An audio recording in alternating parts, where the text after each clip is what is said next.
Bismillahirrahmanirrahim. Assalamualaikum warahmatullahi wabarakatuh.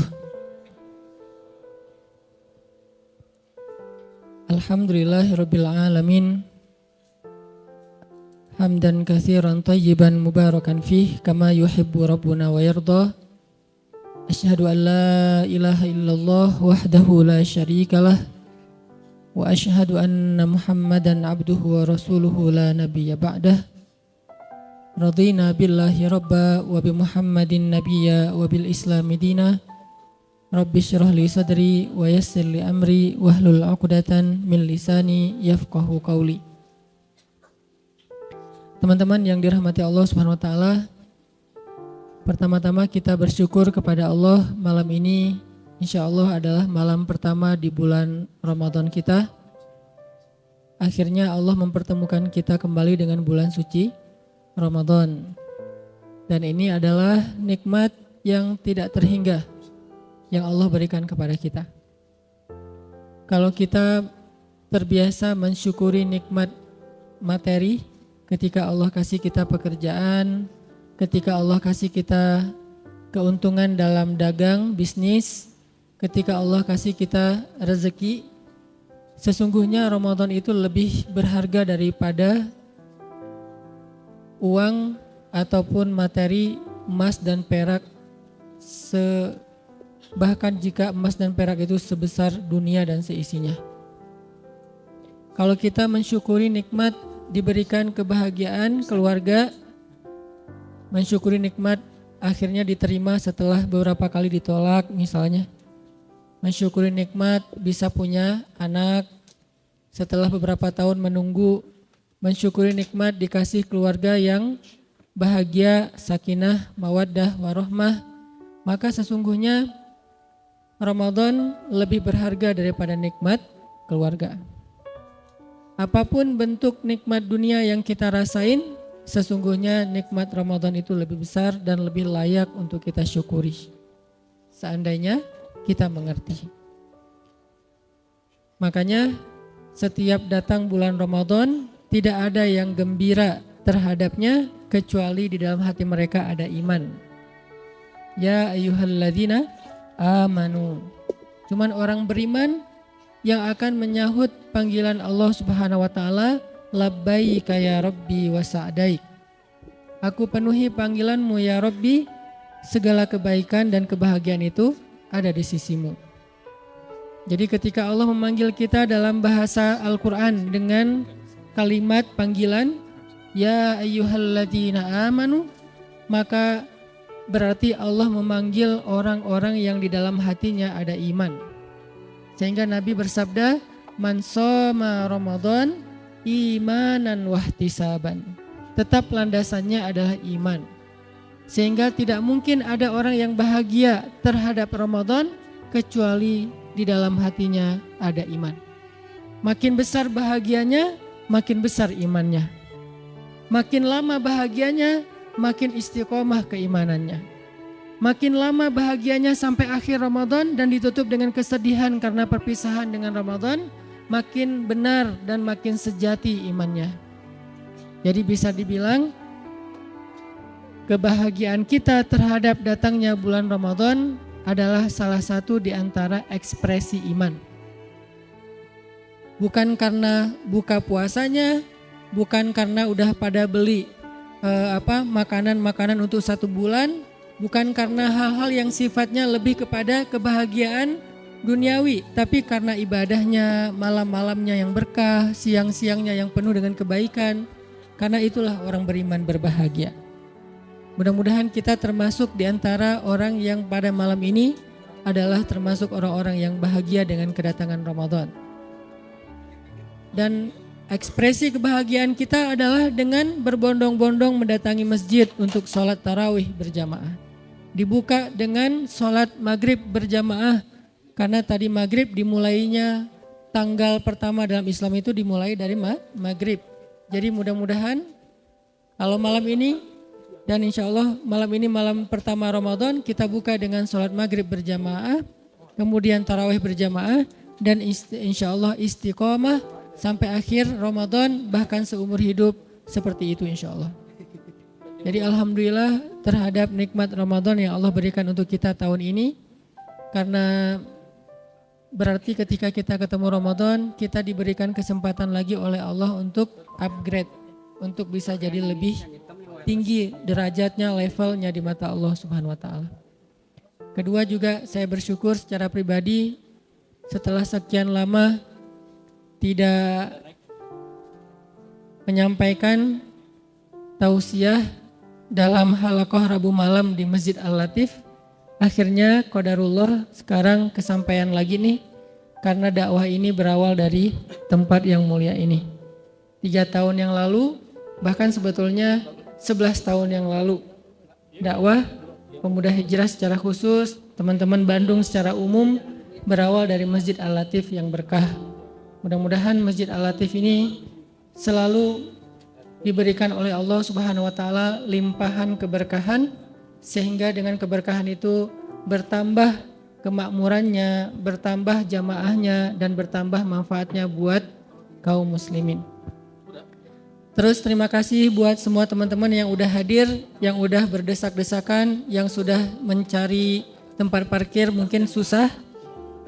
Mudah-mudahan semua jerih payah teman-teman di malam Ramadan ini Allah Subhanahu wa taala balas dengan kebaikan yang berlipat ganda.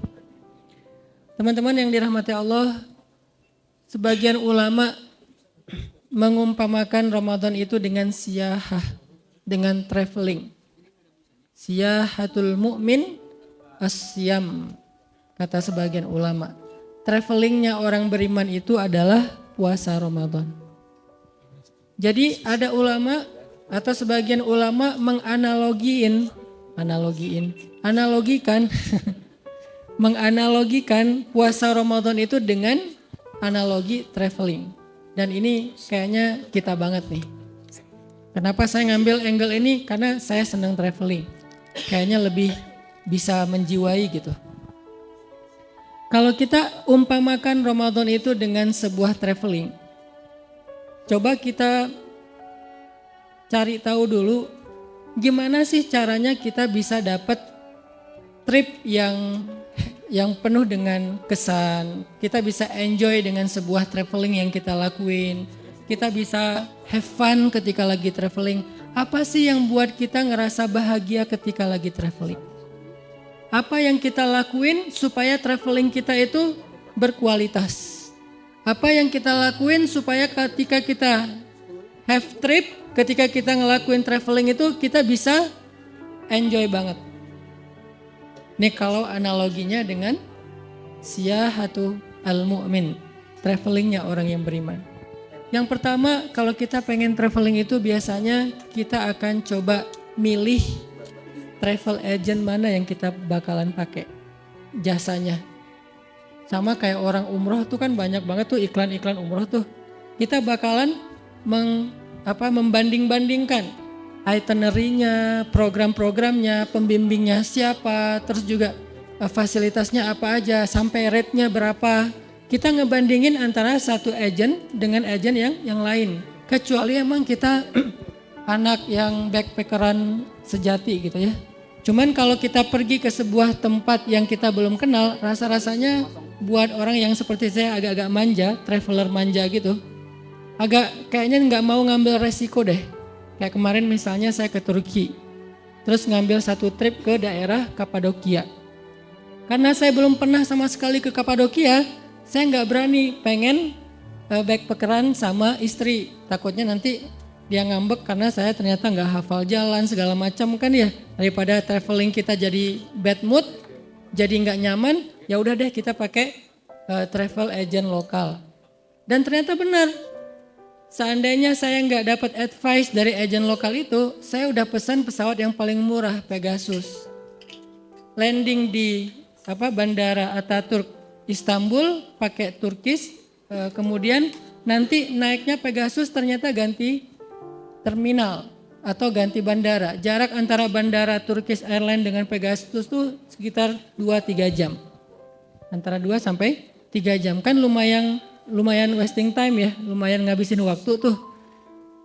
Alhamdulillahnya karena kita pakai travel agent lokal, mereka kasih tahu jangan naik Pegasus. Mungkin lebih murah sekitar $20-30 lah. Tapi kalau nyewa taksi, di sana mahal taksinya dari bandara ke bandara.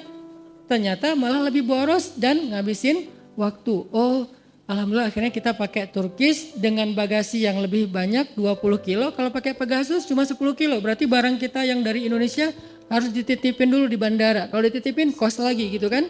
Hal-hal yang kayak gini itu butuh advice, konsultasi dengan travel agent lokal.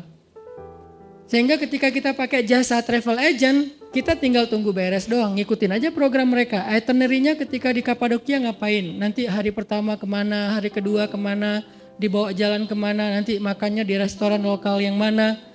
Mudah, kita tinggal ngikutin doang sehingga perjalanan kita nyaman dan bisa menikmati. Kebayang gak kalau misalnya saya travelingnya di kota yang saya belum kenal, terlalu backpackeran. Yang pertama tadi udah bete gara-gara ganti terminal pesawat. Bete lagi ternyata cuma 10 kilo, nggak 20 kilo bagasi. Bete lagi pas keluar turun landing di Kapadokia, ternyata harus naik taksi dulu jauh 1 jam ke Goreme, kota tempat wisatanya. Belum lagi nanti nyari-nyari hotel go show gitu kan lebih mahal daripada pesan duluan lewat agent segala macam. Pokoknya banyak BT-nya lah, sehingga nggak maksimal. Begitu juga dengan Siyahatul Ramadan, traveling bulan Ramadan. Dari awal sekarang nih, coba kita tentuin travel agent mana yang kita bakal pakai jasanya untuk traveling Ramadan kita. Apa maksudnya Ustadz? Pilih masjid, pilih komunitas, pilih program Ramadan mana yang paling cocok buat kita yang udah banyak banget di Bandung. Ada Al-Latif, ada Istiqomah, ada Salman, ada Al-Murabbi, ada Habibur Rahman, ada Al-Hidayah Arcamanik, ada di mana-mana dah pokoknya. Kita tinggal pilih travel agent Ramadan ini mana yang itinerary-nya paling cocok sama kita, yang mungkin kalau emang ada biaya infak untuk operasional rate-nya berapa, yang mungkin juga siapa pembimbingnya di situ. Sehingga dengan travel agent Ramadan kita tinggal ngikutin aja itinerary-nya, itinerary khataman 30 juz, itinerary misalnya nanti ada program belajar Al-Quran, belajar hadis, belajar apa, itinerary itikaf, itinerary apa, kita tinggal milih di antara travel agent. Ini lebih mudah buat Ramadan kita daripada kita Ramadannya backpackeran. Kalau Ramadan backpacker sendiri tuh banyak nanti bingungnya, ini ngapain lagi ya, ini gimana, dan gak ada yang mensupport kita, gak ada yang mementoring kita. Tetap berjamaah itu lebih berkah daripada sendiri.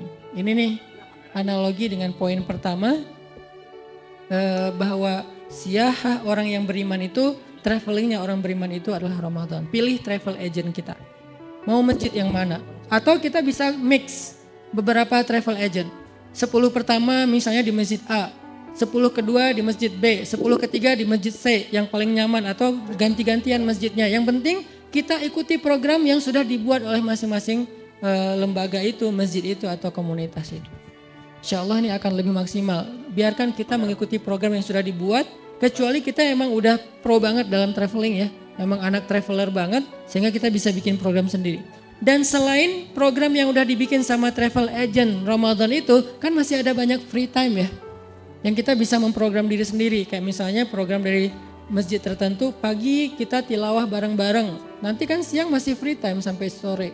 Nanti sore ada kajian hadis, menjelang berbuka, membaca hadis-hadis keutamaan Ramadan, puasa, tahajud segala macam. Dan itu kan kita kalau ngelakuin sendiri agak-agak boring kan, agak-agak garing krik-krik gitu kan. Tapi berhubung ngelakuinnya bareng dengan yang lain di sebuah grup, jadi bisa saling mentertawakan. Kayak orang lagi umroh tuh ngetawain temannya yang tadi tawaf berapa kali, yang tadi mau cium hajar aswad terus nggak jadi karena kebanting ke belakang, yang ngetawain temannya apa, yang cerita, banyak cerita kan kalau lagi satu grup. Tapi kalau sendiri agak sedikit garing sih, walaupun ini perjalanannya perjalanan spiritual. Jadi berjamaah lah, carilah sebuah program, sebuah komunitas, masjid yang kita bergabung di dalamnya walaupun gak full 30 atau 29 hari. Ini poin pertama teman-teman untuk memaksimalkan traveling Ramadan kita. Kedua, kalau di umroh haji itu ada istilah manasik ya. Jadi sebelum orang berangkat ke sana, di sini ada Ustadz Luman yang lebih pro dari saya nih dalam bab umroh. Punten Ustadz. Kalau mau berangkat umroh itu kan suka ada manasik. Kadang-kadang sekali, 2 kali, kalau haji bahkan beberapa kali secara reguler. Apa fungsi manasik? Supaya kita belajar tentang fikih ibadah selama kita berada di umroh. Dan ternyata manasik ini walaupun istilahnya identik dengan umroh dan haji, tapi juga berlaku dalam puasa Ramadan. Kita perlu belajar dulu nih, jangan-jangan apa yang pernah kita baca tahun lalu udah lupa. Kayak misalnya kalau udah yang standar lah ya, kalau udah witir pas tarawih masih boleh witir lagi enggak Ustadz? Standar kan? Ini setiap tahun dijawab tapi setiap tahun ditanya gitu. Ustadz, imsak itu yang mana? Pas bunyi telolet atau pas azan? Nah ini dari tanya terus setiap tahun udah ada jawabannya. Terus Ustadz kalau misalnya kita, maaf buat yang udah nikah, yang jomblo tutup telinga dulu. Buat yang udah nikah kalau ciuman di siang hari batal puasa enggak? Saya bilang ciumannya gimana? Coba diperjelas, ada videonya enggak? Modus ya. Ternyata udah pernah ditanya juga oleh sahabat kepada Nabi. Gimana kalau misalnya kita azan subuh artinya udah lewat waktu imsak. Tapi kita masih belum mandi besar, masih junub. Apakah puasa kita sah? Pertanyaan-pertanyaan yang lebih kepada tutorial puasa. Tutorial Ramadan atau teknis. Nah ini kita coba manasik diri kita dengan belajar lagi, buka lagi bukunya, YouTubean lagi, Google lagi, cari lagi di beberapa referensi. Supaya apa? Supaya pas kita jalan, kita tuh nggak terlalu polos. Kita tuh nggak terlalu blank gitu. Kayak orang umroh tadi, dia tahu, oh tawaf itu 7 kali. Jangan mentang-mentang semangat jadi 10 kali gitu atau 1000 kali. Nggak ada juga sih. Atau tawafnya, tuh ada yang tawafnya pakai roda tuh kan ya, wheelchair gitu kan ya. Gua pakai skateboard aja dah tawaf sih, ngeboseh gitu kan. Wis pakai ngetrik, oli lagi di depan sana. Dipanggil-panggil sama askar. Kenapa? Karena kita nggak baca tutorialnya dulu. Sama kayak cewek-cewek yang mau berhijab kan biasanya baca tutorial hijab kayak gimana atau lihat di YouTube. Oh hijab yang kayak gini bagus tuh, yang sebelahnya dikasih kayak bunga mawar gitu, sebelahnya bunga kaktus gitu, ada 2 model bunga gitu kan. Oh ternyata begini cara pakai jilbab yang kekinian, yang lagi ala-ala apa gitu. Nah ini semuanya butuh baca tutorial dan kita bekali diri kita biar nggak terlalu awam. Sehingga nanti kayak misalnya apakah batal puasa kalau kita membersihkan mulut kita dengan pasta gigi atau cukup dengan air aja. Tapi kalau airnya kebanyakan ketelan gimana? Pas lagi wudhu kumur-kumur ketelan dikit sih dan rasanya segar gitu gimana gitu. Gak sengaja sih Ustadz, cuman sering gitu. Itu gimana hukumnya? Nah kayak gini-gini cari aja, jangan tanya saya ya.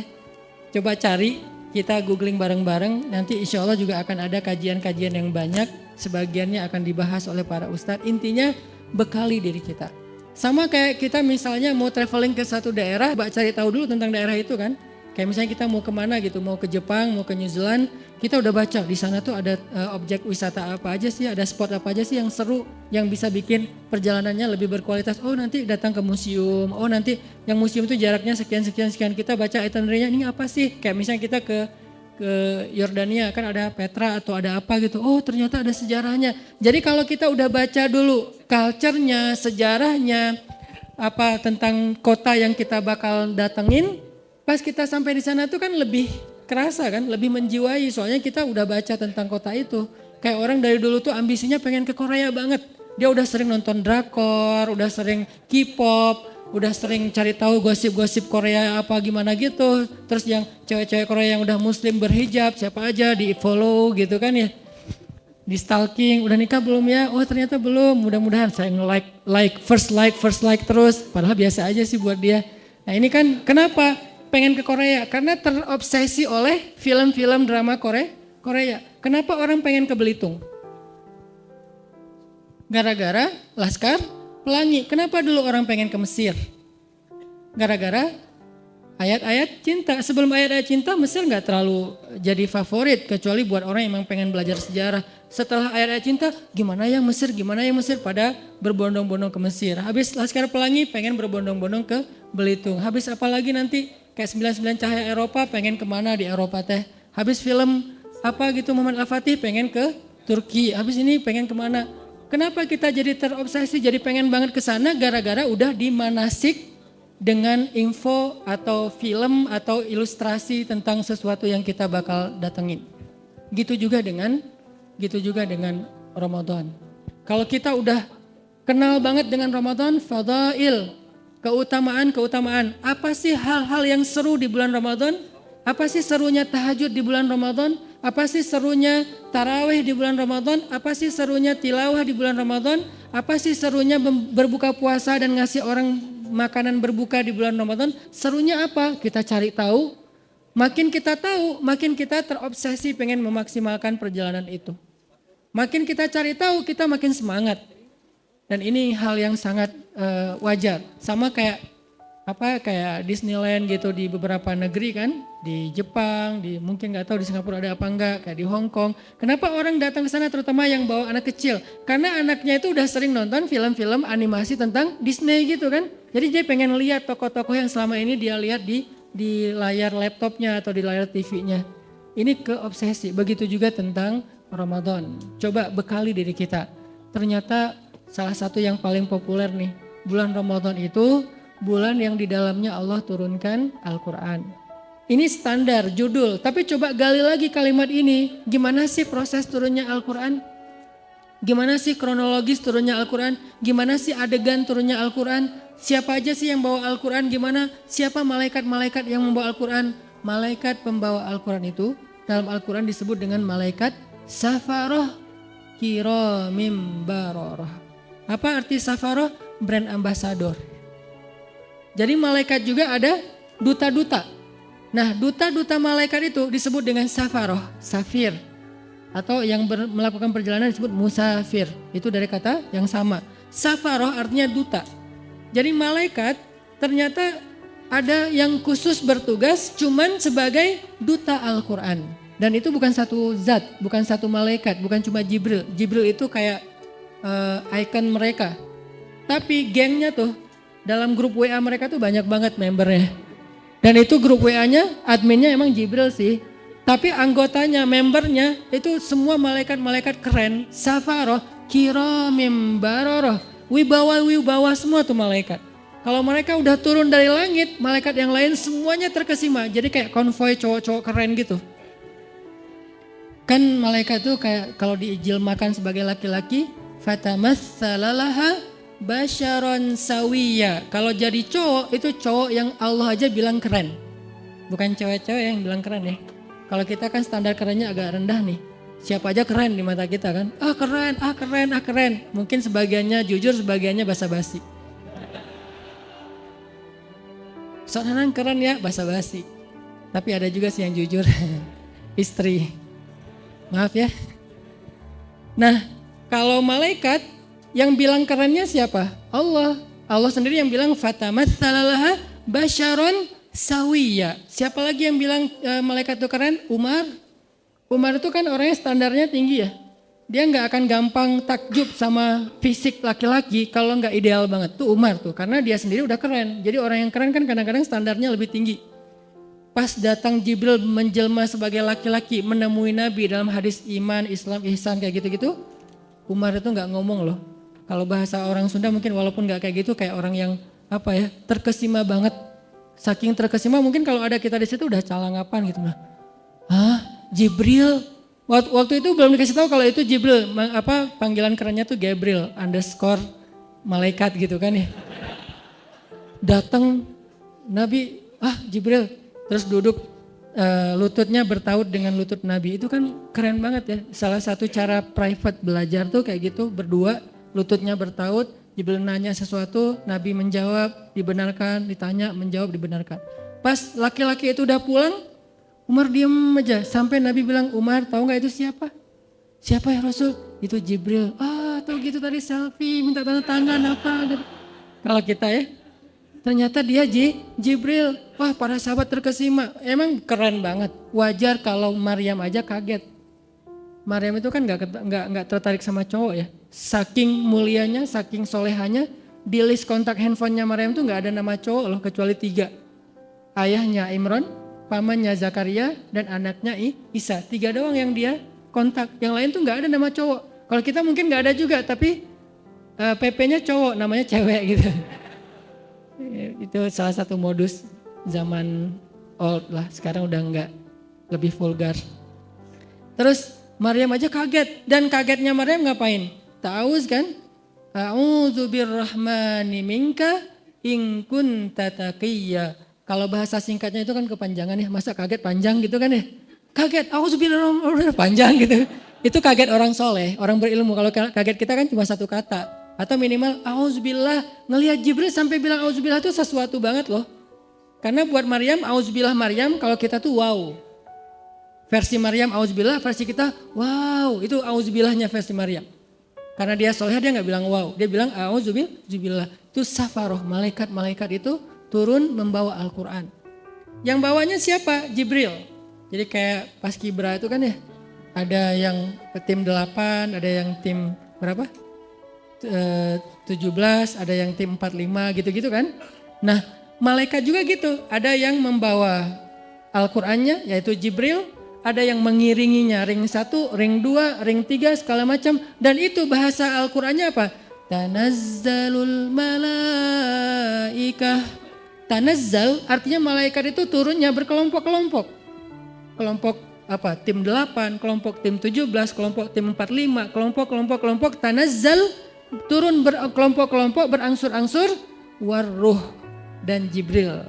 Jibril itu diistilahkan dengan Ruhul Kudus, roh yang suci yaitu Jibril. Artinya ketika Jibril membawa Al-Quran turun ke dunia, itu diiringi oleh barisan malaikat yang konvoi dari langit pertama sampai langit ke-7. Dan di antara tangga-tangga langit itulah Jibril turun satu tangga demi satu tangga membawa Al-Quran yang mulia. Dan setiap Al-Quran lewat, para malaikat semuanya ta'zim, menghormati lewatnya Al-Quran. Semuanya menunduk di depan Al-Quran yang lewat.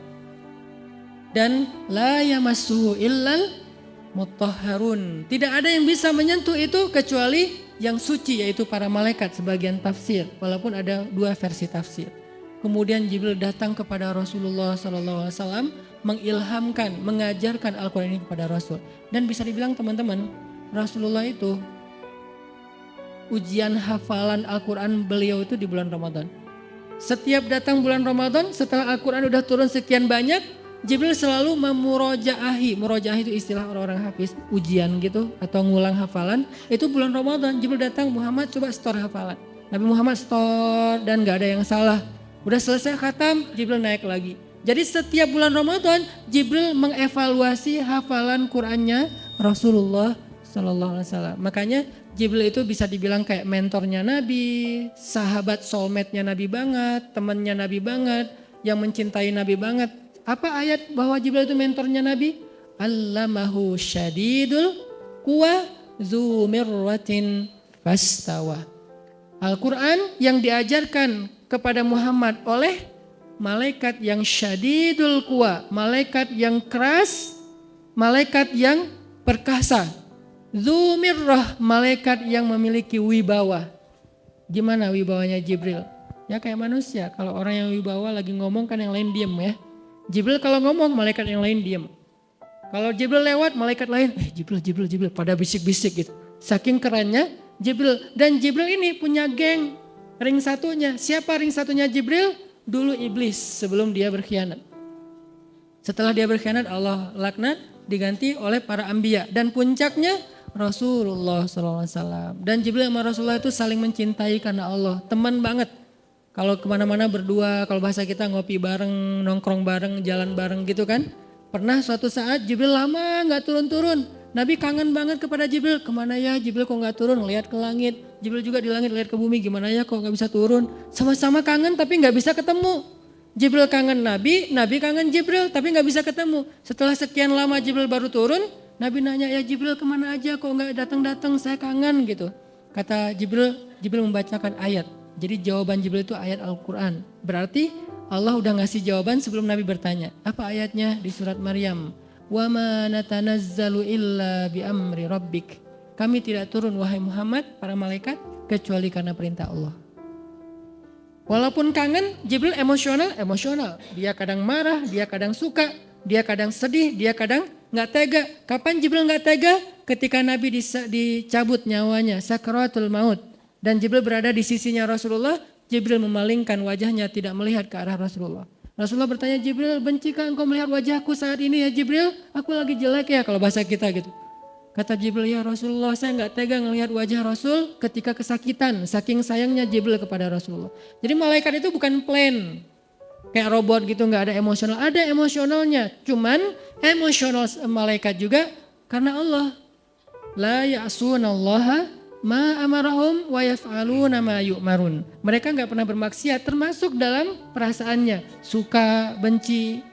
Bahkan kadang-kadang malaikat juga saking semangatnya bekerja sampai debat, ikhtilaf di antara malaikat. Malaikat juga ada mazhab-mazhab. Mana malaikat mazhab? Itu yang kasus membunuh 100 orang, terus dia meninggal di tengah jalan, datang 2 malaikat, beda mazhab kan? Yang satu bilang, dia bawa surga nih, enak aja, kan dia banyak dosa, tapi kan dia udah tobat, tapi kan dia belum selesai tobatnya, banyak rame. Akhirnya Allah menengahi di antara pertikaian 2 malaikat. Artinya malaikat ini punya emosi, cuman emosinya itu nggak kayak kita, yang baper subjektif, dikit-dikit baper, misalnya yang marahnya nggak jelas alasannya apa, yang cintanya cinta buta, dan segala macam lah. Kalau malaikat kayak gitu, jadi malaikat cinta sama Rasul, tapi nggak bisa ketemu. Wa ma natanazzalu illa bi amri rabbik. Kita imajinasikan suasana ketika Ramadan turun Al-Quran, supaya kita tahu bulan Ramadan ini bulan yang di langit tuh sibuk banget loh. Malam Ramadan pertama di langit itu hiruk pikuknya tuh luar biasa. Euforianya tuh luar biasa, gembira semua langit tuh. Sampai surga dibukain satu pintu yang tidak dibuka kecuali di bulan Ramadan. Dan pohon-pohon di surga itu dihias oleh Allah seperti kita menghias taman dengan lampu-lampu di atas pohon. Jadi surga di bulan Ramadan itu kelap-kelip, indah sekali. Tanpa itu aja udah indah surga teh. Saking indahnya surga, Nabi kan pernah melihat surga ketika lagi sholat ya. Kalau nggak salah lagi sholat gerhana matahari. Allahu Akbar, sling gitu. Allah buka tabir, kalau bahasa kita itu dikasih kayak 4D gitu kan, tiba-tiba Nabi ngelihat sesuatu yang lain. Allah bukakan tabir hijab surga sehingga Nabi melihat surga dari jarak yang sangat dekat. Saking dekatnya seolah-olah hanya dengan melangkah beliau bisa metik buah anggur di dalam surga. Nabi lagi sholat nih, Allah bukakan hijab, Nabi ngelihat surga, ada anggur yang bergelantungan dan gemes banget pengen dipetik saking kerennya nih anggur, saking ranum banget. Nabi berjalan lagi sholat menuju ke depan dan pengen ngeraih anggur. Lalu Allah tutup hijab itu, dibukalah hijab neraka. Nabi langsung mundur ke belakang sampai mentok ke sahabat di shaf pertama karena melihat isi neraka. Ini artinya surga nggak dihias saja tuh udah keren. Nggak dihias saja Allah sampai mengatakan bahasa-bahasa tentang surga itu di dalamnya lu'lu, marjan, segala macam. Di dalamnya ada banyak perhiasan-perhiasan. Belum lagi nanti bahasanya mudhammatan. Ada jenis surga yang hijau tua. Hah? Surga hijau tua maksudnya apa? Surga yang lebat dengan pohon-pohonnya. Ini berarti surga kayak Amazon kalau di dunia. Hutannya lebat banget dan itu buat anak-anak yang anak-anak gunung lah ya. Yang senang-senang gunung tuh ada mudhammatan ayatnya. Saya lagi nyari-nyari surga yang ada ombaknya yang mana gitu. Yang ada mudham. Kenapa surga identik dengan gunung, kebun, rumah, pasangan. Yang pasti pasangan itu yang penting sih. Karena ada kebun, gunung segala macam sendiri agak-agak garing juga ya. Dan insya Allah di surga itu gak ada jomblo, tetap hashtag. Mudhammatan. Jadi anak-anak Wanadri ini coba baca Ar-Rahman dan coba bedah lagi ayat mudhammatan. Surganya hijau tua. Kenapa hijau tua? Saking lebatnya hutan di dalam surga.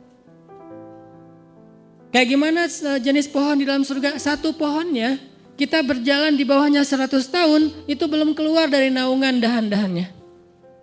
Kan di daerah Taman Sari gitu kan ada pohon-pohon yang kebun binatang yang gede banget ya melintasi jalan. Itu baru di dunia aja udah kayak gitu pohon, gimana di surga. Sehingga kalau kita berjalan di bawahnya 100 tahun naik onta nih 100 tahun belum keluar dari dahan atau naungan keteduhan satu pohon doang. Makanya disebut mudhammatan, hijau tua, lebat banget. Siapa yang ada di sana? Itu tempat spot buat berburu. Karena salah satu hobi nanti penghuni surga, terutama yang cowok-cowok berburu. Cewek-cewek nemenin cowoknya berburu.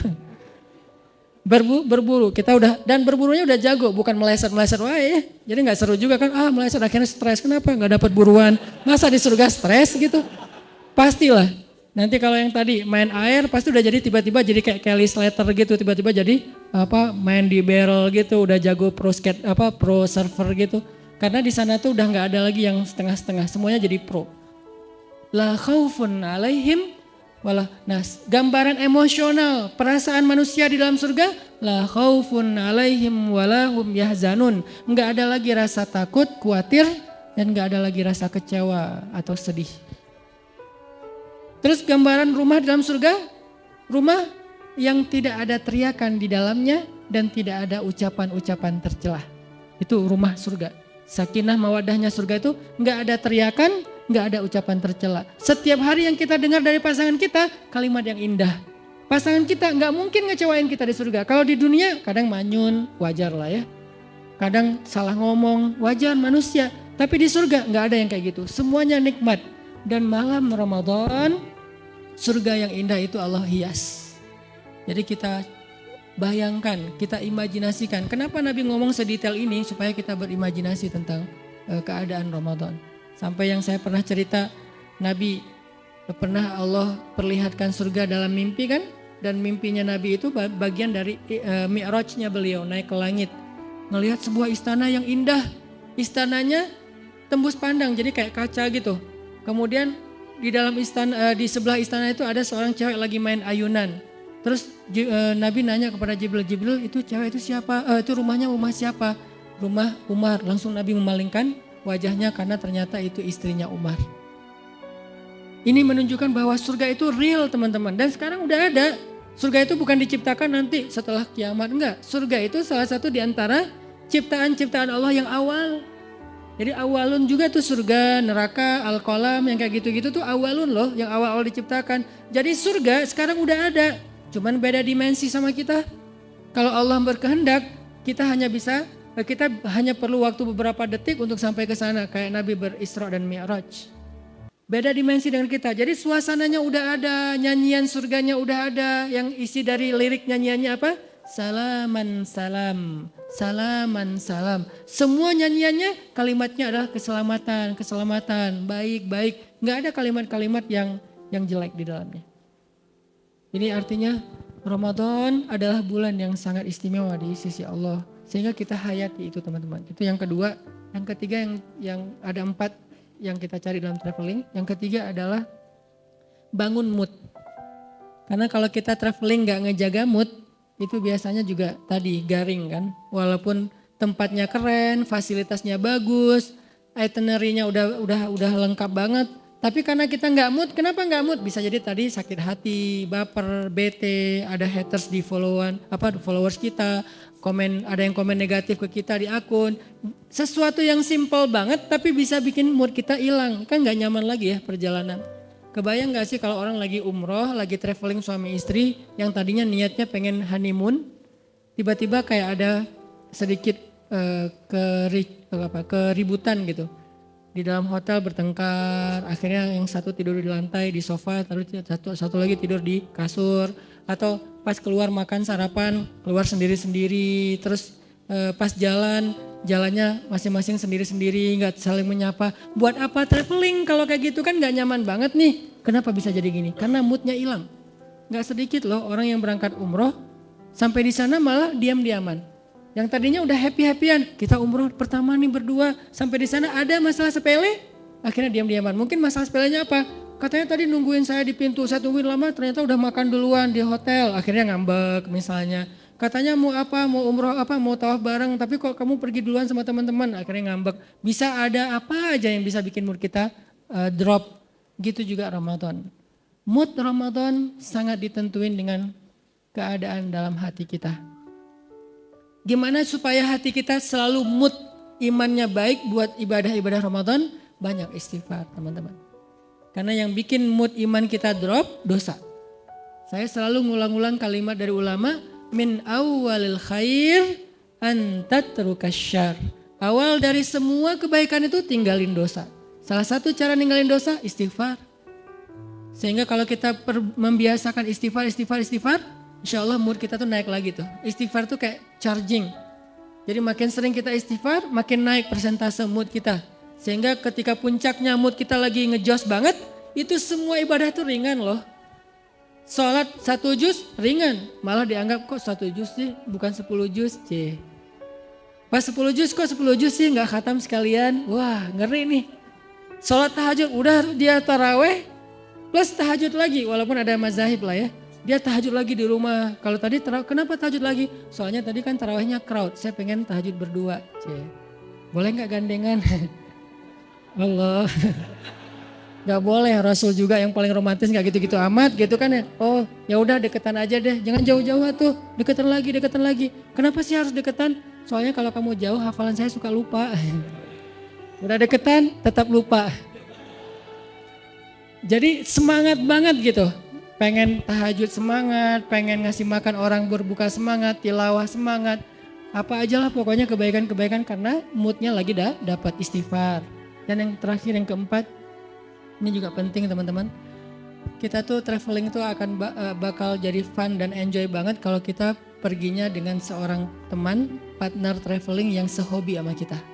Itu bakalan enjoy banget. Misalnya yang seneng di air. Kebayang gak sih kita traveling ke laut sama teman kita yang takut hitam? Bete banget kan? Nyemplung yuk. Malas hitam gitu. Kalau saya kan emang gak takut hitam karena udah kagok kan. Ya udah sekalian lah gitu. Saya gitu nggak gitu juga tetap aja dibilang hitam. Ya udah kagok lah sekalian hitam gitu.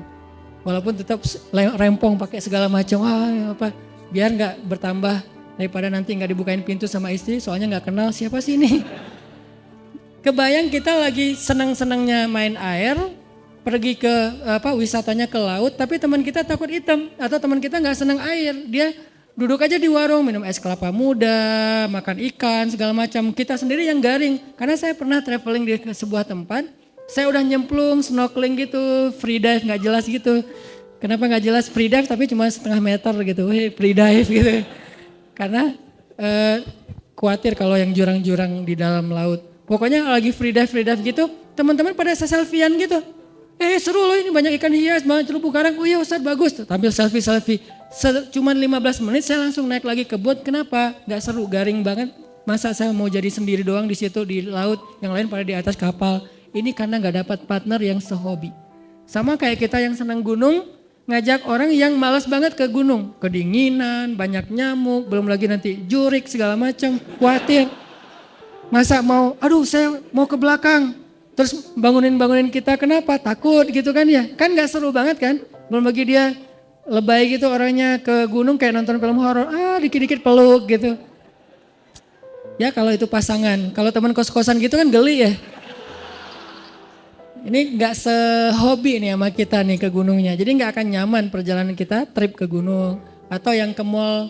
Saya sering merhatiin nih kalau lagi nganterin istri ke mall. Apalagi mallnya yang agak-agak rame gitu kayak pasar baru ya. Saya kalau datang ke tempat-tempat yang crowd gitu, saya perhatiin apa? Wajah bapak-bapak. Itu semuanya kerung gitu. Ibu-ibunya, beda banget nih ekspresi antara ibu-ibu sama bapak-bapak kalau di mall teh. Apalagi mall yang pasar-pasar gitu kan bapak-bapaknya. Sambil bawa bawa-bawaan gitu istrinya. Istrinya kan gak bawa jadi gak berasa belanja banyak kan. Kayak free gitu. Belum ada apa-apa yang dibeli. Si bapaknya ini apa? Makanya kan ada sunnah Nabi dalam sunnah berbelanja. Salah satunya apa? Suatu hari Nabi lagi belanja bareng dengan Abu Hurairah, ditemenin gitu. Pas Nabi udah beli sesuatu, Abu Hurairah pengen ngambil. Ya Rasul biasa bawa. Kata Nabi, seorang yang belanja membawa belanjaannya sendiri. Itu sunnah belanja. Kenapa kita bawa belanjaan sendiri? Biar tahu kalau kita udah belanja banyak. Kalau yang bawanya supir, suami atau siapa gitu, kita nggak tahu. Makanya belanja bawaan sendiri. Udah banyak akhirnya males gitu kan. Atau naruh dulu di bagasi mobil balik lagi. Tetap aja. Itu wajah bapak-bapak tuh rata-rata tuh bete banget loh. Kalau di tempat-tempat crowd gitu ya. Semuanya pada bete. Kalau seandainya mereka bisa memilih.